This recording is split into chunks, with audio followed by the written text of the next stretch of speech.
روایت میں آیا ہے کہ جب امام زمان علیہ السلام ظہور فرمائیں گے تو ندا دیں گے،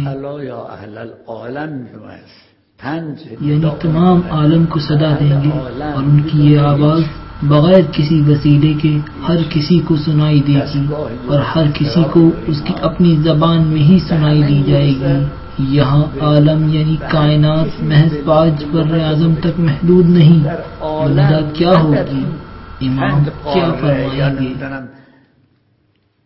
الا یا اهل العالم من الجد الحسین قتل عطشانا، الا یا اهل العالم من الجد الحسین سحقوه عدوانا۔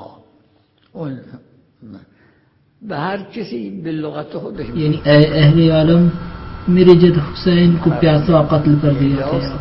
یہ صدا ہر کوئی اپنی زبان میں سنے گا، اور یہی فرق ہے معجزہ اور ان کاموں میں جو ظاہری اسباب کے ساتھ کیے جاتے ہیں۔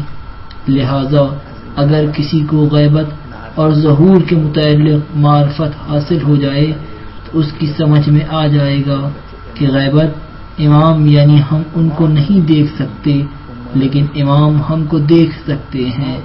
ہم ان کی آواز نہیں سن سکتے، لیکن وہ ہماری صدا سنتے ہیں۔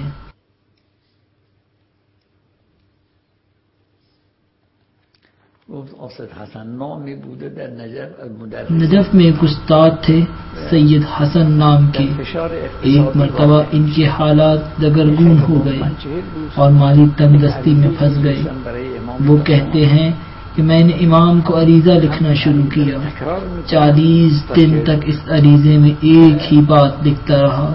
یہ عریضہ معلوم نہیں یہ پانی میں ڈالا جاتا تھا یا کمرے میں کہیں رکھ دیا جاتا تھا، بہرحال کہیں اسے رکھا جاتا تھا۔ سید حسن کہتے ہیں کہ میں نے 40 دن تک یہ عمل جاری رکھا، لیکن 40ویں روز مجھے یہ یاد نہیں رہا کہ آج 40واں دن ہے۔ اس دن مجھے ایک آواز سنائی دی اور مجھے مخاطب کیا گیا۔ آقا سید حسن کہتے ہیں میں نے سوچا کہ گھر میں میرے علاوہ کوئی اور نہیں اور گھر کا دروازہ بھی بند ہے، یقیناً مجھے وہم ہوا ہے۔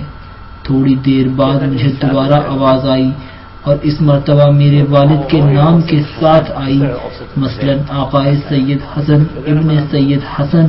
میں چونک اٹھا کہ یہ ہرگز وہم نہیں ہے، میرے والد کا نام بھی جانتے ہیں۔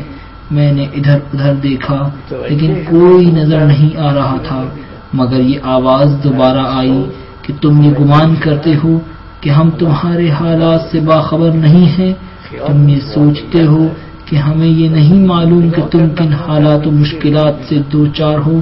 مجھے فقط یہ آواز سنائی دی لیکن میں کسی کو نہ دیکھ پایا۔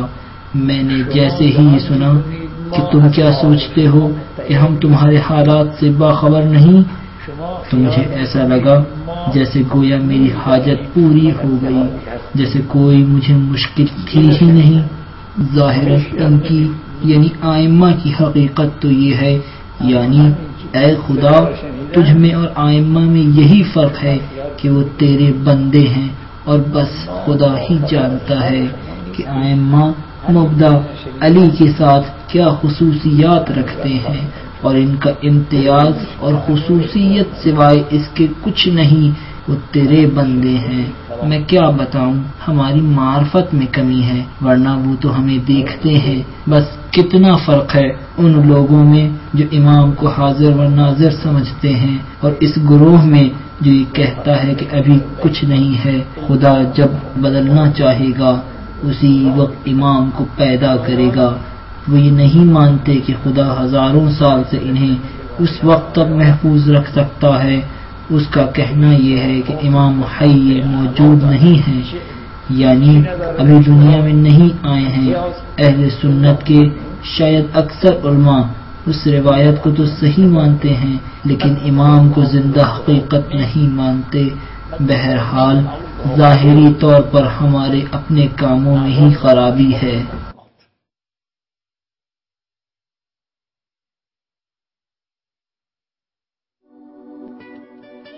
الا ظهور تو عید تمام منتظران، بیا که بی تو بود تلخ کام منتظران.